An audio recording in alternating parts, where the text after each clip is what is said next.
Credit card na walang late fees and over-limit fees? May ganun?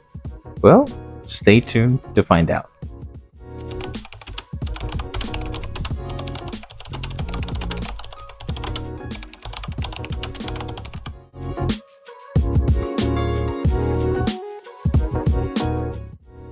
So guys, today we're going to be talking about the UnionBank U credit card. Meron itong Visa and MasterCard version of it. And we're going to check as well the key features of this card as to why people are saying that this is the perfect card or credit card for beginners. So, sinasabi nila kasi perfect to kasi less yung fees. So let's find out more about this. Actually, before we check the key features, I applied for this card June last year. Unfortunately, I got declined and I don't know why. Pero on the same day, nag-apply din ako ng Miles Plus. Maybe the timing, I guess. So na-approve ako sa Miles Plus, pero decline ako dito sa card na to. But anyways, let's go ahead and talk about the first key feature ng card na to. Here it is. So number one is, this card does not have any or annual membership fee for life for both you, the primary card member, as well as your supplementary card member. So that's actually perfect, guys. Diba, I discussed this on my other video, kung ano yung criteria of a beginner's credit card, and for this one, check na check siya. So walang annual membership fee, so you don't have to worry about calling customer service to have it waived, and rest assured that it's gonna be for every single year, as per what they say on the website. Number two is, it has no over-limit fees. Kasi guys, ang mahal ng over-limit fees sa ibang bangko, and it's a good thing this card does not have one. So if you feel like medyo slightly mag-go over the limit ka, then rest assured that there's no over-limit fees on this card. Sa ibang bank, I think the over-limit fees would range from maybe 500 pesos or even more.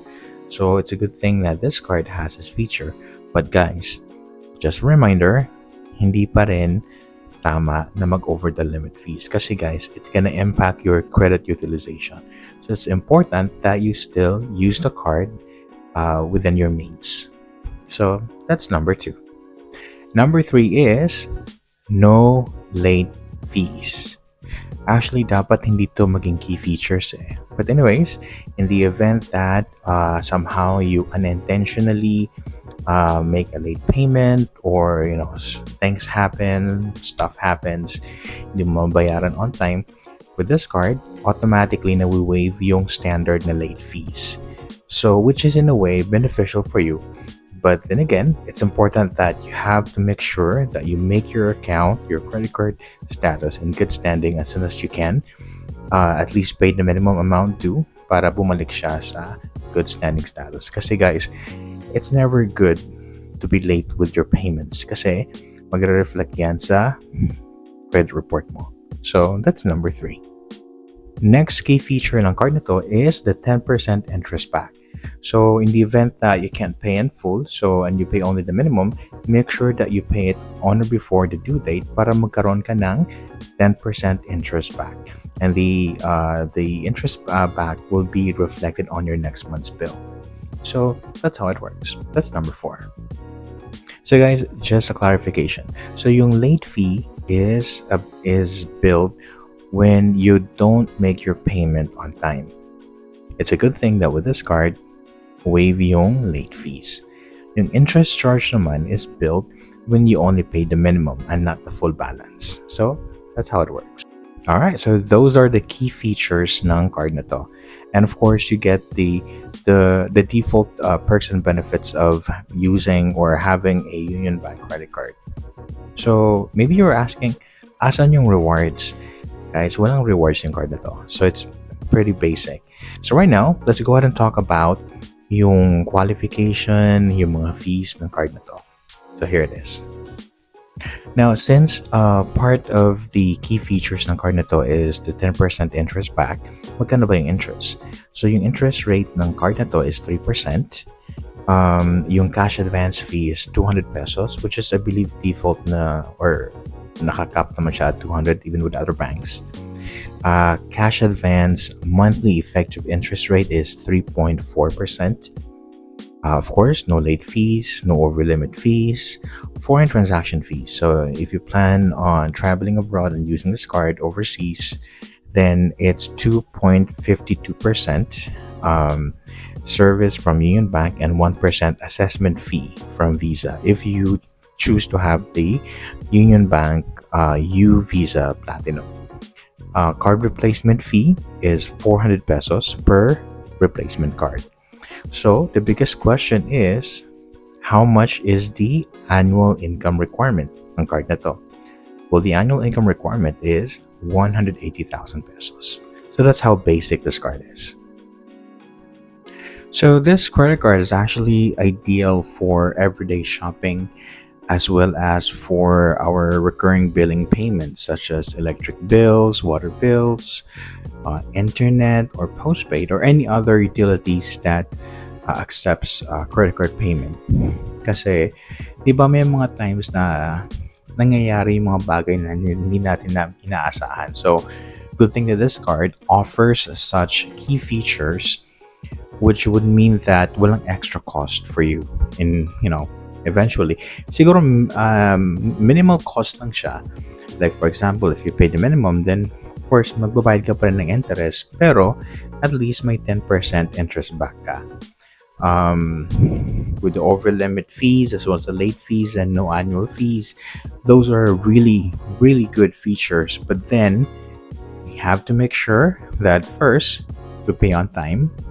Kasi isa yung qualification para you can get the 10% interest back to pay on time, even if it's just the minimum. Pangalawa, credit utilization. So we shouldn't be going over our limit, and we have to keep our credit utilization at least 30% para manageable yung balance mo eventually. And of course, kahit wala siyang late fee, let's do our due diligence and make sure that we pay on time. Kasi pangit naman na every month ka late. So magre-reflect yun sa credit bureau, sa credit report mo na you're always late. And that's not a good thing. Especially if your goal is to build your credit. Alright?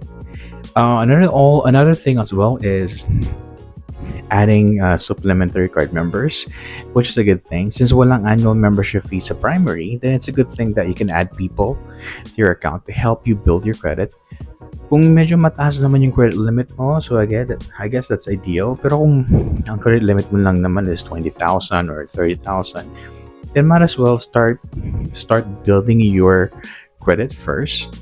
And then by the time siguro magkaroon ka ng increase, then you start adding people na would help you build your credit as a primary card member. What else?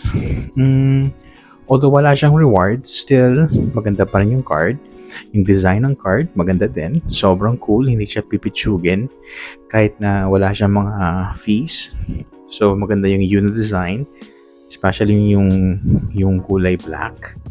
Ganda ng contrast. I'm into the card design actually. Plus platinum siya. So guys, platinum credit card siya. So hindi siya basta-basta na credit card. So yeah. Alright, so guys, what do you think about this card? Is this the right card for you? Well, it doesn't matter really if this is being tagged right now as a beginner's credit card. Even existing card members or card holders can actually apply for this card. At huwag yung ismulin ng card na to, guys. This is a platinum credit card, which is still, high end. So you get still platinum benefit. Anyways, if you have any comments or any thoughts about this card, or maybe your experience getting this card or applying for this card, please share that on the comment section. I'll be more than happy to read and respond to your comments. Again, this is Hans. See you guys next time.